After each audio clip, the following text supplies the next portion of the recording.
vital to the support of those that they govern. And in this closing verse, Paul draws the threads of his argument together, and he calls on believers to range themselves solidly on the side of constituted authority.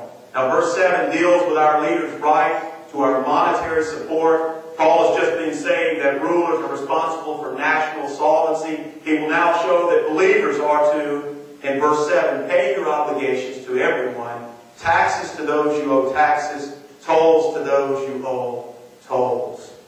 Now, these taxes that we are to pay would correspond to our income and our property taxes. What a disgrace it is when a Christian cheats on his income tax report. Paul tells us that we are to pay our taxes. According to Henry Alford, Tertullian remarks that what the Romans lost by the Christians refusing to bestow gifts on their temples, they gained by their conscientious payment of taxes. So Tertullian made this statement that the Christians won't come into our temples and worship our gods and pay gifts there or tithes or whatever you want to call it, but they do pay their taxes, so they understand God's Word and they're doing what they're supposed to. Now, tolls were an indirect tax on goods. It would correspond to our sales tax. It was also to be paid cheerfully by the Christian with a big smile on our face. And both of these taxes were collected in Paul's day by the publicans, by the tax collectors, and there were flagrant abuses, of course, in the tax system, so much that the publicans were the worst hated of that time. And when we think about it, they were considered with. It's kind of strange to think about it. You talk about prostitutes and drunkards, and then they talk about tax collectors with that. That's how much they were hated or how low they were seen. Paul does not enter into the rights and wrongs of the taxation system. He simply tells Christians that a nation's leaders have a right to our monetary support. Therefore, we must pay our taxes.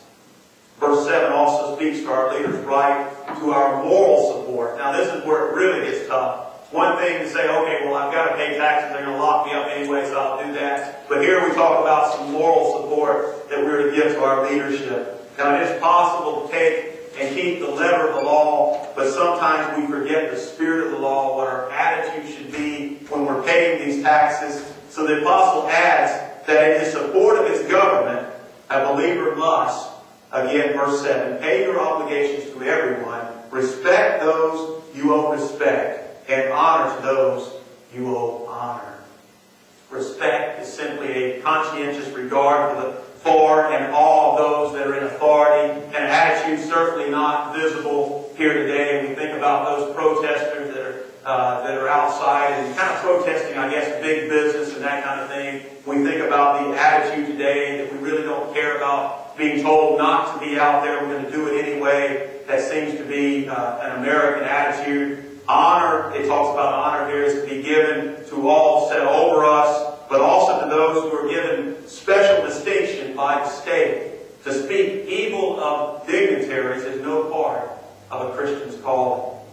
It is perhaps worth repeating here that the Emperor of Rome, please, if you haven't heard anything today, hear this. It is perhaps worth repeating here that the Emperor of Rome, when Paul wrote these words, was none other than Nero, the notorious Nero, probably the most wicked man in all history. He probably made Hitler look a little bit better. That's how evil this man was. The government of the Roman Empire had for many years been in the hands of a group of Caesars whose private lives were a public scandal and whose administration of justice was one long blot on the history of Rome. Besides all this, Paul was a Jew. He wasn't even a Roman.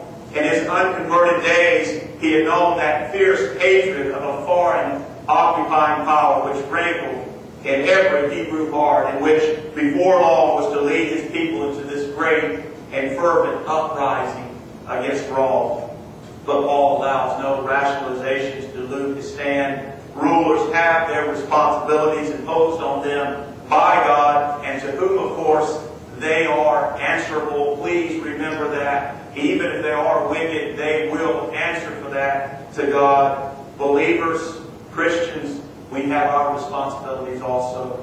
We're to give freely of our support to the divinely appointed governments in which we live. Please understand that, remember that. I want to go back to Nero for a moment. If you don't know much about him, he was an extremely violent and wicked man, and they think that he burned Rome and eventually blamed the Christians for it. And of course, we know that a countless number of Christians were murdered in barbaric ways because of this.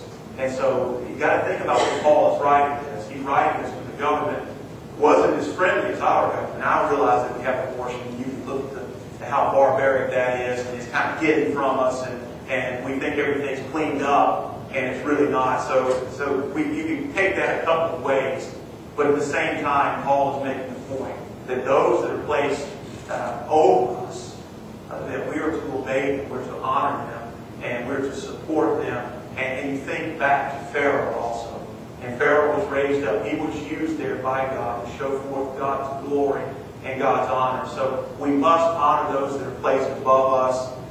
It's been tough. I've made some statements, even myself. Sometimes they will write some laws, and I'll hear about these laws, and the first words out of my mouth, of course, it's tongue-in-cheek, but they made that law for themselves. They can enjoy that law. That's not for me. But that's not the attitude that I should have as a Christian, as a believer. We are to obey, and if we don't like the law, we need to find ways to vote people in who will transform that law and change it.